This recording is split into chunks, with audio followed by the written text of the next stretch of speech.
Olá, crianças! Bem-vindos a mais uma videoaula de História. E o tema da nossa aula de hoje é o ciclo da cana-de-açúcar. Vamos lembrar alguns pontos que já estudamos na semana retrasada. O ciclo da cana-de-açúcar ocorreu no período pré-colonial. Começou em 1500 com o descobrimento do Brasil e terminou no ano de 1532 com a chegada das primeiras expedições colonizadoras, comandadas por Martim Afonso de Souza. Vamos entender melhor esse assunto. Quando os portugueses chegaram ao Brasil em 1500, o processo de colonização do nosso país ainda não tinha começado. Ele só começou a partir de 1530. Vamos fazer as contas. Depois de 30 anos da descoberta, não é mesmo?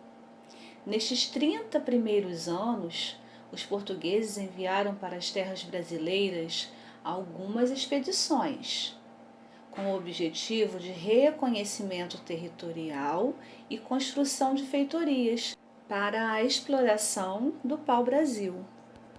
Mas como se deu o início da colonização? Vamos pensar.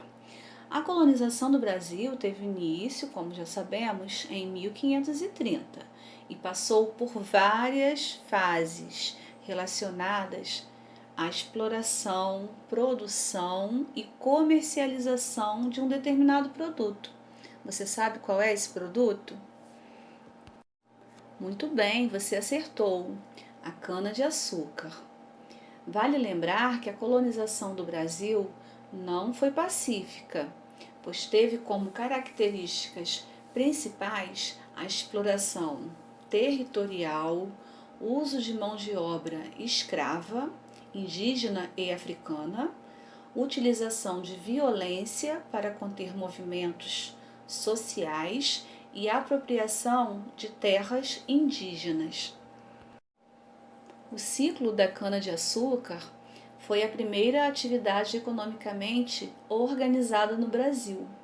A partir da fundação do primeiro engenho de cana-de-açúcar pelo senhor Martim Afonso de Souza, em 1532, e por mais de 2 séculos, o açúcar foi o principal produto brasileiro.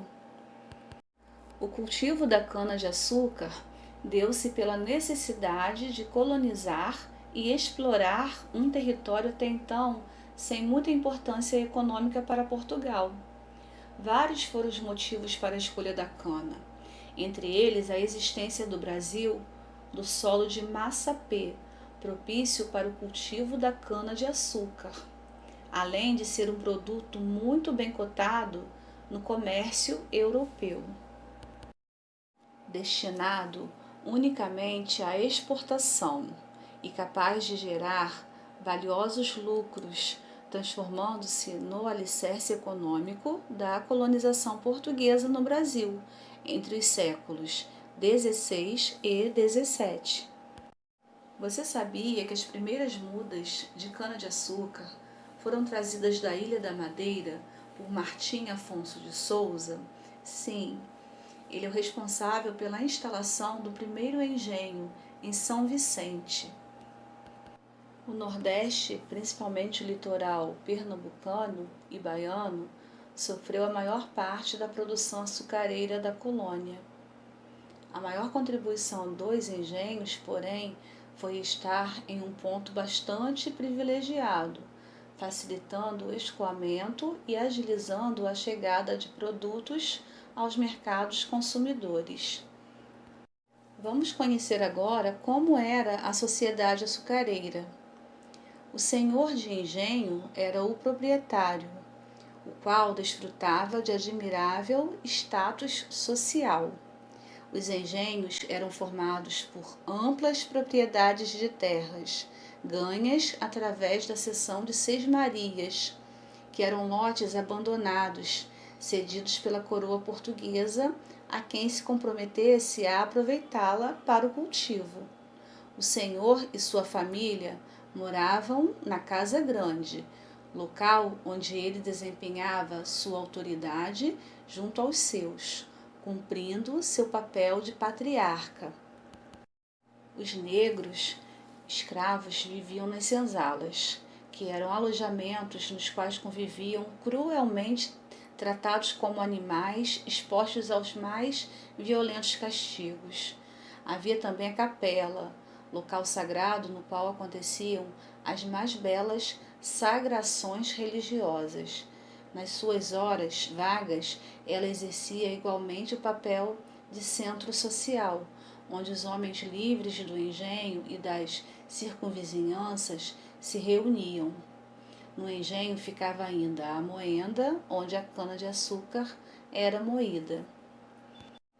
O serviço escravo, realizado nas lavouras, era supervisionado pelos feitores, que tinham a tarefa de vigiar os escravos e lhes aplicar punições que iam desde a palmatória até o tronco, no qual muitas vezes eram chicoteados até sangrar, ou então permaneciam amarrados durante dias a pão e água.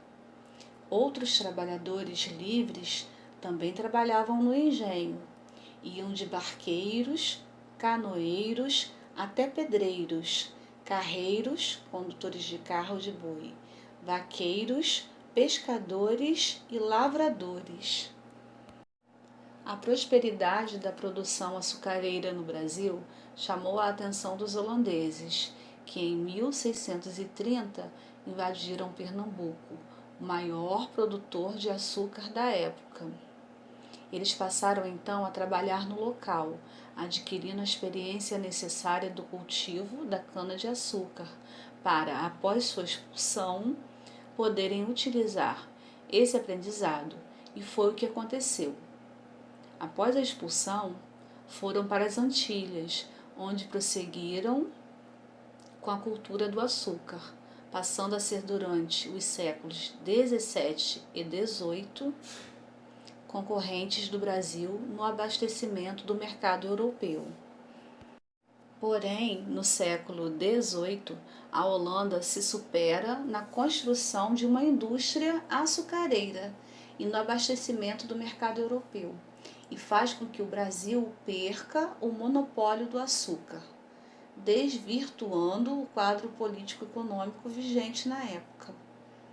O século XVIII põe fim ao ciclo da cana-de-açúcar no Brasil, abrindo novos caminhos para uma nova etapa, um novo período, que na história ficou conhecido como ciclo do ouro.